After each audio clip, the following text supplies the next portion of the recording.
के शो में सूबा खैबर पख्तूनख्वा में माली बहरान संगीन सूरत हाल इख्तियार कर गया। क्या तहरीके इंसाफ की सूबाई हुकूमत दिवालिया होने के करीब? तहरीके इंसाफ की खैबर पख्तूनख्वा में 9 साल की कारकर्दगी पर उठते संगीन सवालात।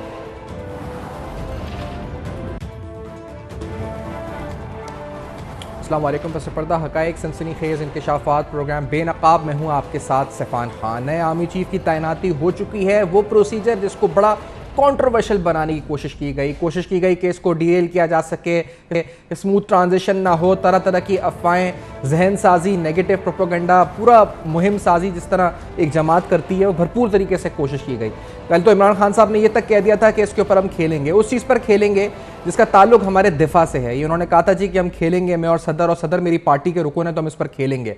तो बिल आखिर ये मामला तय पा चुका है और इसके बाद उम्मीद की जा रही है कि स्टेबिलिटी आनी है। इसके बाद उम्मीद की जा रही है कि हैजान की कैफियत ख़त्म होनी है और मुल्क को आगे बढ़ना है। लेकिन इमरान खान साहब, आपकी तमाम बातें भी रिकॉर्ड पर रहनी है कि जिस तरह आखिरी वक्त के ऊपर सदर को बुलाना, उनसे मुशावरत करना, फिर ये कहना कि इस पर खेला जाएगा, और उस वक्त जब पाकिस्तान की सालमियत को खतरात लाहक थे, ना सिर्फ पाकिस्तान के ईस्टर्न बल्कि वेस्टर्न बॉर्डर्स और तमाम अतराफ से और मुल्क के अंदर मौजूद दुश्मनों से भी, उस वक्त जबकि भारत जश्न मना रहा था आपके इमरान खान साहब बयानिए का, उस वक्त आपकी भरपूर कोशिश थी कि इस मामले को कंट्रोवर्शियल किया जाए, इस तैनाती को कंट्रोवर्शियल किया जाए, इस मामले को या फिर इस तरह का तासुर दिया जाए कि कोई इस पर आपस में इख्तलाफात हैं, कुछ बंटवारा है, तकसीम है, और हर तरह से भरपूर तरीके से इस मामले को मुतनाज़ा बनाया जाए। लेकिन आज तमाम कोशिशें, सबकी तमाम अफवाहें दम तोड़ गई। ये मामला बड़ा स्मूथ तरीके से ट्रांजिशन हो गई और ये मामला इस वक्त इख्तिताम पजीर हुआ। नए आर्मी चीफ आ चुके हैं जिनसे नई उम्मीदें वाबस्ता हैं और तवक्को की जा रही है कि मामलात को बेहतर तरीके से और ज़्यादा लेकर चलेंगे। लेकिन साथ साथ इमरान खान साहब जब साथ साथ इस मामले के अलावा वो बार बार एक बयानिया ये भी बना रहे हैं कि मुल्क दिवालिया होने वाला है। वो बार बार कह रहे हैं कि पाकिस्तान की मईशत बैठ गई है। वो कहते हैं बार बार कि पाकिस्तान के कर्जे बढ़ चुके हैं।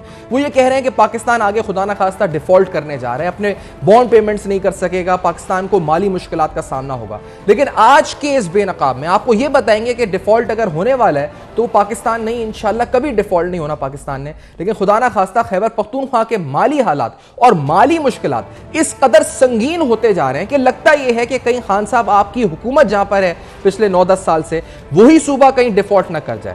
खैबर पख्तूनख्वा के माली मामलात रोज बरोज संगीन से संगीन तर होते जा रहे हैं। वहां सूरत हाल यहां तक पहुंच चुकी है इस नहज पर कि सूबे को ओवरड्राफ्ट करना पड़ा। ओवरड्राफ्ट की तफसीलात से प्रोग्राम का आगाज करते हैं क्योंकि तकरीबन 55 अरब रुपए का ओवरड्राफ्ट खैबर पख्तूनख्वा हुकूमत ने लिया। महकमा हुकूमती उमूर चलाने के लिए जो जीपीआई फंड होता है, उस जीपीआई फंड से 10 अरब रुपए सूबाई हुकूमत के अकाउंट 1 में मुंतकिल कर दिए और रवां माली साल के इब्तिदा ही से सूबाई हुकूमत माली मुश्किलात का उसको सामना था। रवां माली साल में जुलाई और अगस्त में माली मुश्किलात की वजह से वफाकी हुकूमत से 55 अरब का ओवरड्राफ्ट लिया, जबकि सूबाई हुकूमत सितंबर में भी ओवरड्राफ्ट पर चल रही है। और फाइनेंस डिपार्टमेंट ने चीफ सेक्रेटरी के सरबराही में कायम फंड्स बोर्ड से इजाजत लेकर जीपीआई फंड से 10 अरब रुपए का अकाउंट, जो उनका अकाउंट 1 है, उसमें ट्रांसफर किया ताकि सूबाई हुकूमत के उमूर चलाए जा सकें। खैर पख्तूनख्वा की सूरत हाल माली वो जिस तरह मैंने कहा कि बद से बदतर होती जा रही है और इमरान खान साहब जिनकी तमाम तरतब पर है कि वो किसी तरह पिंडी बंद कर दें, वो ये कर दें, वो कर दें, लेकिन हर चीज़ में वो नाकाम हो रहे हैं और वहाँ की गवर्नेंस हम जो एक्सपोज कर रहे हैं उससे लगे रहे कि तवज्जो यहाँ है नहीं और यहाँ गवर्नेंस का बुरा हाल होता जा रहा है। मामला यहाँ रुकता नहीं है। खैबर पख्तूनख्वा के अंदर जो तरक्याती प्रोग्राम है, जो डेवलपमेंट फंड है, उसको भी 2 माह तक मुंजमद करने की इत्तलात हैं। तफसीलात के मुताबिक सूबे में जो माली बहरान संगीन इख्तियार करता जा रहा है तो वहाँ फ्रीज किया जा रहा है तरक्याती फंड्स को। सूबाई हुकूमत तकरीबन 2 माह के लिए तरक्याती फंड्स के इस्तेमाल को मुंजमद करते हुए हर किस्म के अखराजात रोक दिए हैं। आमदन बढ़ाने के लिए वसाइल की जांच का अमल भी मुकम्मल कर लिया गया है। सिफारिशात पर कहा जा रहा है कि अमल दरामद भी तेज कर दिया है। 2 माह नवंबर दिसंबर में अब तरक्याती फंड्स की मद में फंड्स इस्तेमाल नहीं किए जाएंगे। अपने वसाइल बढ़ाने के लिए वाहिद ट्रेजरी अकाउंट या बैनुल-अक़वामी बैंक से कर्ज और इमदाद समेत दीगर सिफारिशात पर भी काम शुरू किया जाएगा। और सूबाई हुकूमत माह नवंबर और दिसंबर में इन तमाम इकदाम के बाद दिसंबर के आखिरी हफ्ते में कहा गया कि जायजा इजलास इस हवाले से करेगी जिसमें फैसले किए जाएंगे और तरक्याती फंड्स के इस्तेमाल या इस पर कट के हवाले से या कटौती के हवाले से फैसला किया जाएगा। सूबाई हुकूमत को दिवालिया होने से बचाने के लिए भी तरक्याती फंड्स के इस्तेमाल को रोका गया है और सूबाई हुकूमत को स्टेट बैंक के पास 30 अरब तक के वसाइल जाहिर करने ज़रूरी होते हैं और तरक्याती फंड्स के लिए रखी गई रकम अब मुलाजमीन की तनख्वाहों और इंतहाई ज़रूरी अखराजात के लिए इस्तेमाल की जाएगी। हमने आए रोज़ देखा है खैबर पख्तूनख्वा में अक्टूबर के अंदर तनख्वाहों के हवाले से बहरान आया था। हमने ये भी देखा कि असातिज़ा एहतजाज पर निकल गए। हमने ये भी देखा कि हेल्थ वर्कर्स एहतजाज पर निकल गए और हेल्थ वर्कर्स ने तो यहाँ तक कहा कि उनको 11 माह से तनख्वाह नहीं मिली और इसी तरह असातिज़ा ने भी तनख्वाहों के ऊपर एहतजाज किया। तो खैबर पख्तूनख्वा की माली सूरत हाल संगीन से संगीन तर होती जा रही है और दूसरी तरफ इमरान खान साहब का बयानिया जो ये बना रहे हैं कि पाकिस्तान खुदा न खास्ता डिफॉल्ट करने जा रहा है, पाकिस्तान के माशी हालात की उनको ज़्यादा फिक्र है और सबको होनी चाहिए और हमें भी फिक्र है, लेकिन ये बयानिया बनाकर के पाकिस्तान डिफॉल्ट कर जाएगा, वो पाकिस्तान का मजीद नुकसान कर रहे हैं, पाकिस्तान के इन्वेस्टर्स का, इन्वेस्टमेंट क्लाइमेट का मजीद नुकसान करते जा रहे हैं। पाकिस्तान के दुश्मन शायद ये करना चाहते हो जो वो करना चाह रहे हैं, लेकिन साथ साथ खैबर पख्तूनख्वा के माली हालात रोज़ बरोज़ बिगड़ते जा रहे हैं। यहाँ पर मामला यहाँ रुकता नहीं है, नए टैक्सेस की बात भी की जा रही है। इस आलम में जब इतनी गुर्बत है, जब लोगों की जो आमदनी गिर रही है, खैबर के अंदर ये बाज़गश भी है कि नए सूबाई टैक्स लगाए जाएँ। ये तमाम सूबाई टैक्स जो आए टैक्सेस हैं, ये इजाफा और इनमें इजाफा करके और खाली असामियाँ भी जो हैं उनको ख़त्म करने की तजवीज़ भी कहा गया है कि ज़ेर गौर है। बजट बुक में शामिल हज़ारों की तादाद में मुख्तलिफ स्केल की मंजूर शुदा असामियों को ख़त्म कर दिया जाए, ये भी एक तजवीज़ है। मुख्तलिफ सूबाई महकमों में बजट बुक में मौजूद अरसा दराज से खाली इजाफी असामियों को ख़त्म करने का फैसला भी किया गया था। इस हवाले से महकमा सेहत, तालीम और CNDW जो होता है उन समेत मुख्तलिफ सूबाई महकमों से इजाफी असामियों की तफसीलात तलब की गई थी। इनमें से ज़्यादातर असामियाँ रवा साल के बजट में मुख्तस की गई थी। सूबे में पैदा होने वाली माली सूरत हाल के बायस सूबाई हुकूमत की जानिब से इन असामियों को ख़त्म करने का उसूली फ़ैसला हुआ और सूबाई महकमों की जानिब से असामियाँ ख़त्म करने से मुतालिक सिफारशात सूबाई हुकूमत को अरसाल करने का फैसला हुआ। मुख्तलिफ सूबाई महकमों के टैक्सेस में इजाफा करने और बाज़ नए टैक्सेस के लगाने के हवाले से भी सिफारशात ज़ेरे गौर हैं। ये सूरत हाल खैबर पख्तूनख्वा की है नाज़रीन, जहाँ माली बहरान बढ़ता जा रहा है और जहाँ हम यहाँ पर ये कहते हैं, इमरान खान साहब बार बार कहते हैं कि हम कशकोल लेकर खड़े हुए हैं या हमारे कर्जे बढ़ रहे हैं और कर्ज़ों के बोझ तले आम आदमी दब रहा है, वहाँ पर खैबर पख्तूनख्वा हुकूमत बार बार आलमी इदारों की तरफ देख रही है कि वो आएँ और उनकी मदद करें और उनको इस बहरान से निकाल सकें।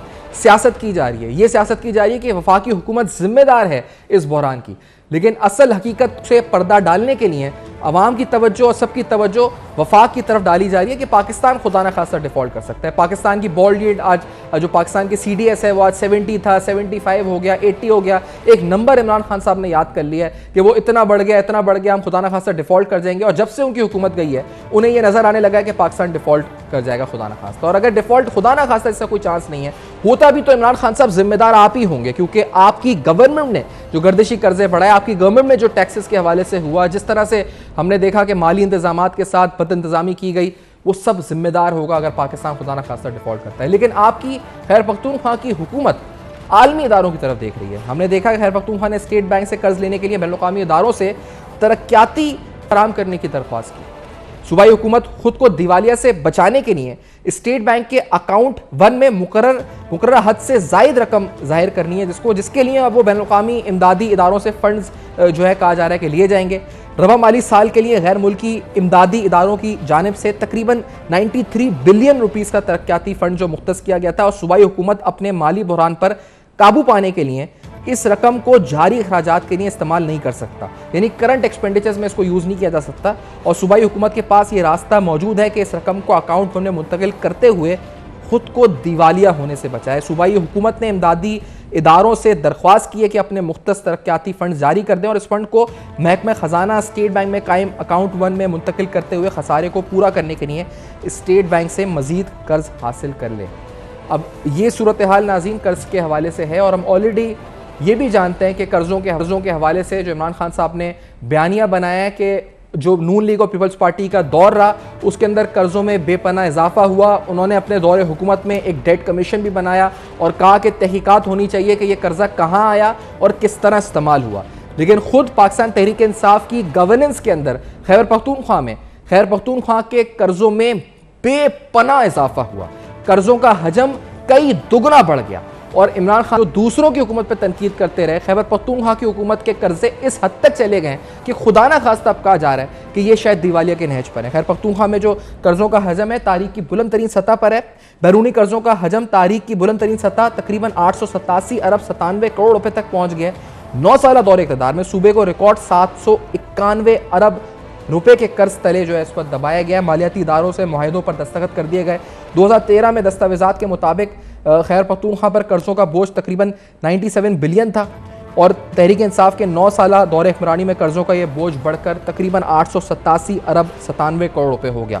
मुख्तलिफ तरक्याती मनसूबों के लिए आलमी बैंक, एशिया तरक्की बैंक से कर्जा लिया गया। दस्तावेज जो इस वक्त पेशावर बैनुल अक़वामी तरक्याती एजेंसी और दीगर मालियाती इदारों से भी कर्ज हासिल किया गया। इसी तरह मुख्तलिफ तरक्याती मनसूबों के लिए एशिया तरक्याती बैंक जो एशियन डेवलपमेंट बैंक है उससे 233 अरब रुपए, बेशतर मनसूबों के लिए कर्ज हासिल भी किया जा चुका है और इंटरनेशनल डेवलपमेंट एजेंसी से तकरीबन 319 अरब रुपए कर्ज लिया गया। एशिया तरक्याती बैंक से मुख्तलिफ मनसूबों के लिए 148 अरब रुपए, 32 करोड़ 18 लाख रुपए कर्ज हासिल किया गया। कर्जों की सूद समेत अदायगी के लिए सूबाई हुकूमत नए माली साल 2022-23 के बजट के मुख्तलिफ जो मदात हैं उसके टैक्स में भी कहा जाता है कि इजाफा करेगी और 2002 से 2008 में सूबे में तकरीबन जो सूबे का कर्ज था मजमूई तौर पर वो 17 अरब रुपए था और 2008 से 2013 तक खैबर पख्तूनख्वा पर कर्जों का बोझ बढ़कर 97 अरब रुपए तक पहुंच गया। 5 साल दौरे इक़्तिदार में जो अवामी नेशनल पार्टी की हुकूमत थी उसने आलमी बैंक, एशिया तरक्याती बैंक और दीगर मालियाती इदारों से तकरीबन 80 अरब रुपए का कर्ज हासिल किया था। जब 2013 में तहरीक इंसाफ की हुकूमत आई थी, पहली जो उनकी गवर्नमेंट आई थी परवेज खटक साहब की, तो उस वक्त जो कर्ज थे और फिर 2018 में दोबारा इनकी हुकूमत आई तो इस 9 साल के अरसे के दौरान तहरीक इंसाफ ने कर्जों में 791 बिलियन रुपीस का रिकॉर्ड जो है कर्जा हासिल किया। तो ये कर्जों की सूरत हाल रही नाज़रीन। तो वो सूबा जिसमें तहरीक इंसाफ की हुकूमत है वहाँ पर बदतरीन माली बहरान है, तनख्वाहों का बहरान है, माली बहरान संगीन से संगीन तर होता जा रहा है। ओवरड्राफ्ट कर्जे और दीगर उनको इस वक्त सहारे लेने पड़ रहे हैं अपने उमूर चलाने के लिए, उमूर सूबे के उमूर चलाने के लिए, मालियाती उमूर अंजाम देने के लिए, इंतज़ामी उमूर अंजाम देने के लिए। सूरत हाल वहाँ ये पहुँच चुकी है और इमरान खान साहब जो हैं उनकी नज़रें पिंडी की तरफ हैं, उनकी नज़रें मार्च की तरफ हैं और ये बयानियाँ बनाने मसरूफ़ हैं कि खुदा न खास्ता मुल्क डिफ़ॉल्ट कर सकता है। आफ्टर दिस ब्रेक आएंगे नए आर्मी चीफ की तैनाती और खैबर पख्तूनख्वा बैड गवर्नेंस के ऊपर। आज के प्रोग्राम में बैड गवर्नेंस के ऊपर तफसीलन गुफ्तगू होगी। इस ब्रेक के बाद हमारे साथ होगी।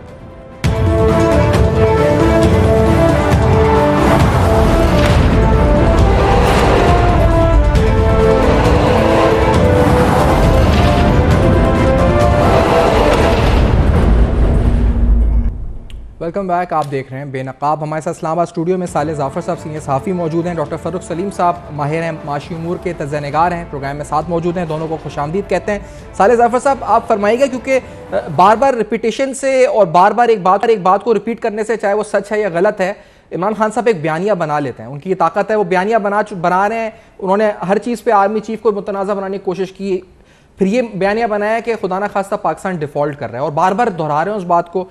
अपना जो सूबा उनका खैबर पख्तूनख्वा है, वहाँ के माली उमूर की हालत हमने आपको बताई है कि ओवरड्राफ्ट है, कर्जे बढ़ रहे हैं, सैलरीज का मसला हो चुका है, बहरान आ गया है, पूरे मुल्क में बहरान है, लेकिन वहाँ पे कोई फाइनेंशियल मैनेजमेंट अच्छी नहीं है। तो हकीकत तो कुछ और है साले जाफ़र साहब, दिखाते कुछ और हैं और बोलते और बयान ये करते हैं कि मुल्क डिफॉल्ट करने वाला है। साले जाफ़र साहब शुक्रिया सफ़ान साहब। गुजारिश ये है कि इमरान खान के बारे में सबसे पहले ये बात वाज़ेह रहनी चाहिए कि वो सियासतदान नहीं हैं। रहनुमा होना तो बहुत दूर की बात है, वो एक खलंडरे से ऐसे शख्स हैं जिनका एक दाव लगा हुआ है और वो मुल्की सियासत में घुसे हुए हैं और मुल्की सियासत में घुसकर उन्होंने ऐसे लोगों को तलाश किया है, ऐसे लोगों को ढूंढा है जो उल्टी सीधी बातों पे ना सिर्फ यकीन करते हैं बल्कि जिनका गुज़र औक़ात ही उल्टी सीधी बातों पर है। मैं कहना ये चाहता हूँ कि उन्होंने जब से सियासत शुरू की है उनका हदफ एक ही था कि वो जो भी उनकी मुखालफत करता था, जो भी उनकी तनकीद करता था, जो भी उनके लिए सीधे रास्ते की निशानदेही करता था, वो उसको गालियाँ देना शुरू कर देते थे, उसको बुरा भला कहना शुरू कर देते थे। अच्छा, एक तरफ तो वो अपने मुखालफिन को गालियाँ देते थे और गालियाँ देते आ रहे हैं और अब भी गालियाँ दे रहे हैं, और दूसरी तरफ अपने बारे में ये तासुर देते हैं कि जैसे वो वलीउल्लाह हों। हालांकि ये दोनों ही बातें गलत हैं। मैं समझता हूँ कि जो उनके मुखालफिन हैं, जो उनके नक़ाद हैं, वो सभी के सभी बुरे लोग नहीं हैं और जहाँ तक उनके अपने कुछ अच्छा होने का ताल्लुक है, वो उनकी दास्तान बड़ी पड़ी है। वो कोई शुरफा की मजलिस और महफिल में बैठ के उसका तज़किरा भी नहीं किया जा सकता कि वो किस खुमाश के रहे हैं और किस खुमाश के अब भी हैं। अब उन्होंने अपने ऊपर एक मलमा चढ़ाया हुआ है जिसका लोगों को अभी तक सुराग नहीं मिलता या सुराग नहीं मिलने दिया जाता। वगरना इमरान एक ऐसा शख्स का नाम है जो सरासर मेरी राय में फ़रेब है, और जिस शख्स ने पाकिस्तान को इतना गज़न पहुँचाई है, इतनी गज़न पहुँचाई है कि शायद पाकिस्तान के दुश्मनों ने भी इस मुल्क को इतना नुकसान नहीं पहुँचाया। हाँ, जहाँ तक अभी आपने चूँकि अपने इब्तदाइया में ज़िक्र किया आर्मी चीफ़ के तकर्रर का मसला, ये आर्मी चीफ़ के तकर्रर को भी उन्होंने उसी सियासी रंग में लिया, और ये अभी की बात नहीं है। ये कुछ लोगों का ख्याल है कि ये 6-7 महीने से, 6-7 हफ्ते से या 6-7 दिन से नहीं, ये पिछले साल जून में जब आउट गोइंग आर्मी चीफ़ ने उनसे कहा कि मैं DGISI को तब्दील करना चाहता हूँ, तो चूँकि इमरान खान के जहन में ये मौजूद था कि वो फॉर्मर DGISI जो इन दिनों शायद किसी कोर को कमांड कर रहे हैं, वो उनको इस्तेमाल करके अपनी सियासत को चलाना चाहते थे, और इत्तफाक से ये उन लोगों को रिटेन करना चाहते थे, रखना चाहते थे अपने साथ दाएं बाएं, जिन लोगों ने इनको सन 2018 के आम इंतखाबात में जालसाजी के ज़रिए और धांधली के ज़रिए इनकी कामयाबी को यकीनी बनाया था और अपने हथकंडों से बाज़ इनको मुल्क का वज़ीर आज़म बनवाया था। तो इनका ये ख्याल था कि वो ISI के जो चीफ़ है उसको ना तब्दील किया जाए। चुनाचे ये सिलसिला शुरू हुआ पिछले साल जून में, इसकी तारीख तो पता है, बाद उनका कोई दूसरा हदफ नहीं था। सही साहब, मैं इस तरफ भी आना चाहूँगा। ठीक है सर, ये जो आपने बात की ना शुरू में कि ये बार बार एक बात दूसरा हम कहते हैं कि बयानिया बनाते हैं, ये ताकत इनके पास है कि बयानिया बना लेते हैं। फरूख सलीम साहब, ये बताएं कि आजकल जो बयानिया बन रहा है, फिर अब इस तैनाती आज जो हुई है इस पर बताएगा कि क्या आपको लगता है इससे इकोनॉमिक स्टेबिलिटी आएगी। लेकिन ये बताएं फरूख सलीम साहब कि क्या पाकिस्तान खुदा ना खासा डिफॉल्ट करने वाला है, जो इमरान खान साहब बार बार कहते हैं, और ये कहने से पाकिस्तान का फायदा हो रहा है या नुकसान हो रहा है? और जो उनके सूबे के माली मामलात हैं वो भी अच्छे नजर नहीं आते, तो क्या वहां फाइनेंशियल मैनेजमेंट वो नहीं सही कर पा रहे? उनकी अपनी गवर्नमेंट जब आई थी, जब वो वफाक में भी उनकी टीम बार बार तब्दील होती थी, तो वो कहते कुछ है हो कुछ और रहा होता है। मसला क्या है फरूख सलीम साहब? सैफान साहब, शायद 2-3 सवाल इकट्ठे पूछे आपने। डिफॉल्ट का आपने लफ्ज इस्तेमाल किया, डिफॉल्ट का जिक्र किया। देखिए, एक बॉन्ड पाकिस्तान का मैच्योर हो रहा है दिसंबर की 5 तारीख को 2022, यानी कि कुछ ही दिनों के बाद। $1 बिलियन का वो बॉन्ड है। मेरी इतला के मुताबिक उसके लिए $1 बिलियन जो है वो मुख्तस कर दिया गया है। वो बॉन्ड पूरी पेमेंट उसकी हो जाएगी और दिसंबर 5 की तारीख को कोई डिफॉल्ट नहीं होने वाला इंशाल्लाह। जो डिफॉल्ट का बार बार जिक्र किया जाता है वो एक आलमी मंडी में इंस्ट्रूमेंट ट्रेड होता है जिसको कहते हैं क्रेडिट डिफॉल्ट स्वैप या CDS to be in short. वो उसकी मेरा ख्याल है कि पाकिस्तान के अंदर जो अंडरस्टैंडिंग है वो जरा कमजोर है। वो एक आला है, एक व्हीकल है कि आप किसी भी मुल्क का बॉन्ड अगर आपने रखा हुआ है, आपने खरीदा है और आपको खदशा है कि वहाँ पेमेंट नहीं होगी, तो आप उसकी इंश्योरेंस खरीद सकते हैं। तो वो इंश्योरेंस आप पाकिस्तान की बॉन्ड की भी खरीद सकते हैं। उस इंश्योरेंस का रेट जो है वो बड़ा बढ़ गया था और वो कोई 92% पे पहुंच गया था। अब जमीनी हकीकत कुछ ऐसी है कि जो अगला बॉन्ड है दिसंबर की 5 तारीख के बाद, वो मैच्योर होना है सन 2024 के अंदर। तो अभी जब हम पेमेंट कर देंगे 2022 में दिसंबर की 5 तारीख को, तो फिर आप समझिए कि पूरा साल एक पड़ा है जिसमें कोई भी बॉन्ड मैच्योर नहीं हो रहा, जिसका मतलब ये है कि डिफॉल्ट होने के चांसेस सन 2023 में नहीं होंगे क्योंकि कोई बॉन्ड ही मैच्योर नहीं हो रहा। तो फरूख साहब, इसका मतलब ये भी फिर जो सर आप कह रहे हैं कि लोगों की समझ कम है CDS के बारे में, और इसको सियासतदान इस्तेमाल, खासतौर पे इमरान खान साहब बार बार इस्तेमाल कर रहे हैं कि एक प्रोपेगेंडा बना सकें। उनके अपने सूबे की फाइनेंशियल मैनेजमेंट या उनकी अपनी गवर्नमेंट में जो फाइनेंशियल मैनेजमेंट थी उस पर आपका क्या तबसरा है फरूख सलीम साहब? जी सफान साहब, फरूख साहब, मेरी एक छोटी सी दरख्वास्त है कि जरा काइंडली फरूख साहब ये काइंडली लोगों को बताएं कि CDS क्या है, CDS उसकी जरा थोड़ी सी वजाहत बयान कर दें ताकि लोग गुमराह ना हो। जी फरूख साहब प्लीज। जी सरफान साहब, जैसे मैंने कहा कि आलमी मंडी में एक इंस्ट्रूमेंट है जिसको डेरिवेटिव इंस्ट्रूमेंट कहते हैं। उसका मकसद ये होता है कि अगर आपने एक बॉन्ड खरीदा हुआ है, आपने पाकिस्तान का बॉन्ड खरीदा है, आपने मलेशिया का खरीदा है, किसी भी मुल्क का खरीदा है और आप चाहते हैं कि उसकी इंश्योरेंस करवा लें, तो उसके इंश्योरेंस का एक रेट चलता है आलमी मंडी में। ये यकीनी बात है कि पाकिस्तान का जो बॉन्ड है उसका जो रेट चल रहा था इंश्योरेंस का, वो बहुत तेजी से बढ़ा है पिछले चंद महीनों में, जिसका मतलब ये है कि आलमी मंडी ये कह रही है कि अगले 5 साल के अंदर पाकिस्तान का डिफॉल्ट का खतरा जो है वो बहुत तेजी से बढ़ा है। अभी हम जिसको कहते हैं इकोनॉमिक्स में प्रॉक्सी इस्तेमाल करते हैं उस बॉन्ड को इस खतरे की इंडिकेशन के लिए। जैसे मैंने कहा कि हमारा कोई पाकिस्तान का बॉन्ड जो है वो सन 2023 में पूरे साल में कोई भी मैच्योर नहीं हो रहा। जो मैच्योर होना है 2022 में, उसकी मेरी इतला ये है कि उसका $1 बिलियन हुकूमत के पास पड़ा है, उसकी पेमेंट फुल होगी, उसके ऊपर किसी किस्म का कोई डिफॉल्ट नहीं होगा। अब जहां तक बयानी की बात कर रहे हैं सैफान साहब, ये क्रेडिट आप दें इमरान खान साहब को, उनकी पार्टी को, कि वो एक झूठा नैरेटिव सामने लाते हैं। वो अपने अवाम को, अपनी पार्टी को, पाकिस्तान के लोगों को उस झूठे नैरेटिव में फंसा लेते हैं। कुछ अरसे बाद हमें पता चलता है कि वो नैरेटिव झूठा है, लेकिन उस दौरान पाकिस्तान को, पाकिस्तान में रहने वालों को बहुत नुकसानात ऑलरेडी झेलने पड़ते हैं, उनको नुकसानात हो जाते हैं। तो बयाना ये नैरेटिव की जो तारीख है ये बड़ी लंबी है। आप शुरू कर लें, अगर वो $200 अरब की एक बात आपको याद होगी, 2018 में शायद वो मुराद सईद साहब ने कहा था कि 200 अरब आएंगे और हम 100 अरब IMF के मुंह के ऊपर फेंकेंगे और 100 अरब जो है वो पाकिस्तानी अवाम में बांटेंगे। फिर आपको याद होगा कि वो एक्सॉन के हवाले से उन्होंने कहा था कि तेल निकल आया है और पाकिस्तान में दूध और शहद की नहरें बहने लगेंगी। फिर अभी मोर रिसेंटली हमने देखा वो अमेरिका के खिलाफ एक बयानिया था, नैरेटिव था। तो ये क्रेडिट आप दे सकते हैं कि इमरान खान और उनकी पार्टी एक नैरेटिव जनरेशन मशीन है। वो मशीन है जो दबा दबा के नैरेटिव बताती है। फरूख साहब ये बताएं कि उनकी अपनी फाइनेंशियल मैनेजमेंट सूबे में कैसी है, क्योंकि उनकी जो इत्तलात आ रही हैं कि तनख्वाह देने के पैसे नहीं है सूबे के पास, वो जिम्मेदार उसमें भी सियासत करते हैं कि नेट हाइडल प्रॉफिट नहीं मिल रहा है, जो कि शायद जब उनकी अपनी हुकूमत थी तो भी उनको नहीं मिल रहे थे खैबर पख्तूनख्वा की। तो ये एक जवाब बनाकर तासुर ये दिया जाता है कि इस वजह से हमारे माली हालात ख़राब हैं, लेकिन हालात तो ख़राब हैं, वो ओवरड्राफ्ट कर रहे हैं, वो उनके पास तनख्वाह के पैसे नहीं हैं, वो कर्जे बैनुल-अक़वामी इदारों से ले रहे हैं, नए टैक्स लगाने का सोच रहे हैं।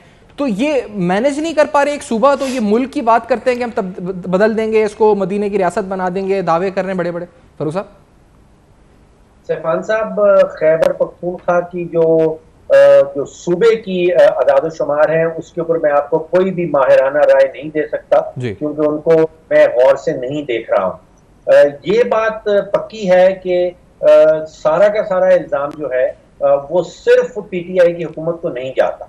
पिछले 25-30 सालों से जितनी भी हुकूमतें आई हैं, मैं समझता हूँ कि उन्होंने 3 काम हमें करके दिखाए हैं। पहला काम तो यह है कि बजट का खसारा आता है। हर साल जून के महीने में वजीर खजाना साहब खड़े होते हैं नेशनल असेंबली की फ्लोर में और वो हमें बताते हैं कि इस साल 5,000 अरब का खसारा होगा, 6,000 अरब का खसारा होगा। दूसरा ये कि तिजारती खसारा पिछले 25-30 साल से चल रहा है। हर साल हमें पता चलता है कि इस साल 25 अरब डॉलर का खसारा, 30 अरब का खसारा, 45 अरब का खसारा। और तीसरा ये है कि इदारे तबाह हो रहे हैं। ये काम पिछले 25 साल से ये तीनों काम हो रहे हैं। इस नोट पे एक ब्रेक लेना है फरूख साहब, मैं फिर इस पे मजीद बात भी करते हैं। साले जाफर साहब ओपिनियन इस पे कि आपको कैसा लगता है कि गवर्नेंस खैबर पख्तूनख्वा की आपकी नज़र में कैसी है, और फिर ओवरऑल माशी हालात पर भी हम डायरेक्शन पे बात करेंगे इस ब्रेक के बाद। नाज़रीन हमारे साथ रहिए।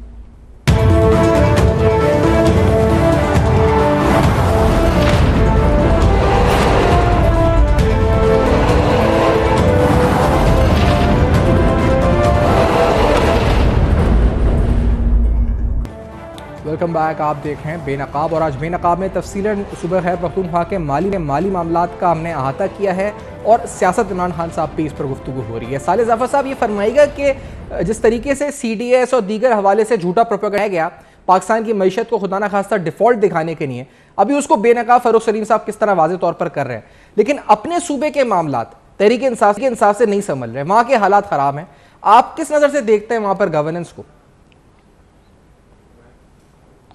ये डॉक्टर फ़र्रुख सलीम साहब ने अभी कहा कि मैं KP के माशी मामलात पे इतनी तवज्जो नहीं दे रहा। मैं समझता हूँ ये उनका तजाहिल आरफाना है। वो मईशतदान हैं और उस्ताद हैं इसके, उनकी यकीनन इस पर नज़र होगी, लेकिन वो इतनी गहरी नज़र का वो सही कह रहे हैं।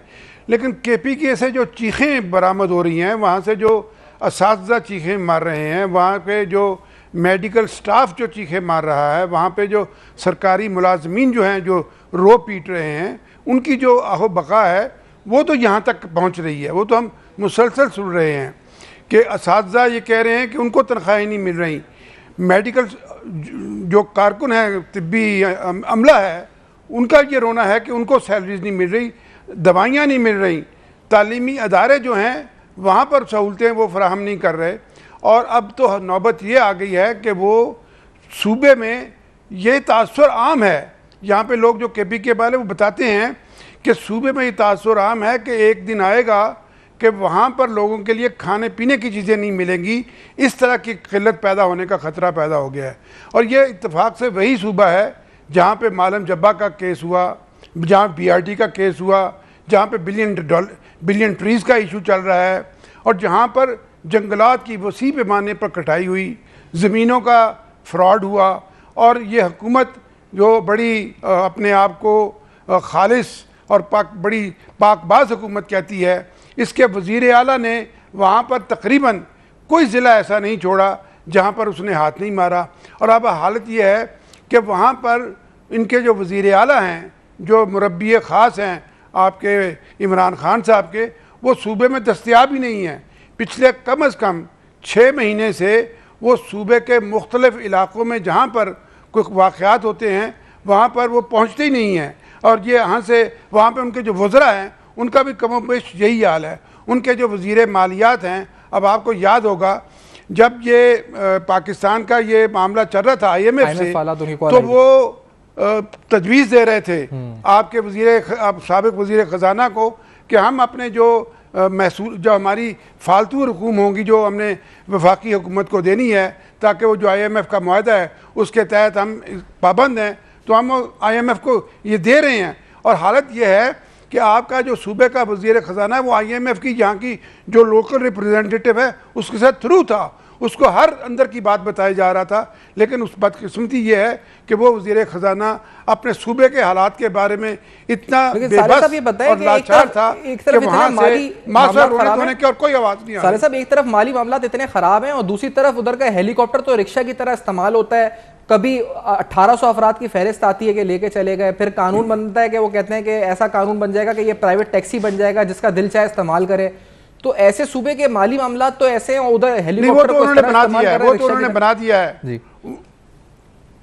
वो देखिए जी, ये हेलीकॉप्टर तो एक सिंबॉलिक है। वहाँ पर ट्रांसपोर्ट का जो जिस तरीके से बेदरेग इस्तेमाल हो रहा है, सरकारी गाड़ियों का जिस तरह इस्तेमाल हो रहा है, जिस तरह पेट्रोल सरकारी खर्च हो रहा है, वो अभी आपको हिसाब किताब नहीं मिल रहा। वो जब साल का इख्तिताम होगा तो आपको पता चलेगा कि सरकारी शोबे में सरकारी मुलाजमीन ने, मेरा मतलब यह कि सरकारी जो KPK की हुकूमत है उसके जो अखराजात हैं उनका आपको भी अंदाज़ा नहीं हुआ। जब साल का इख्तिताम होगा तो आपको पता चलेगा कि किस कदर उन्होंने लूटमार मचाई है। और हालत उनकी ये है, उनके वज़रा की, कि वो एक दूसरे की दौलत का हिसाब पाकिस्तानी रुपयों में नहीं करते, डॉलर्स में करते हैं। और वो दौलत जो मुल्क से उन्होंने बाहर रखी है उसका एक दूसरे के साथ मुवाजना करते हैं, मुकाबला करते हैं। ये मैं आपको वो बात बता रहा हूँ जो कि ये वज़रा आपस में घर में बैठ के करते हैं, अपने अंदरून खाना ये इस तरह की गुफ्तगू करते हैं।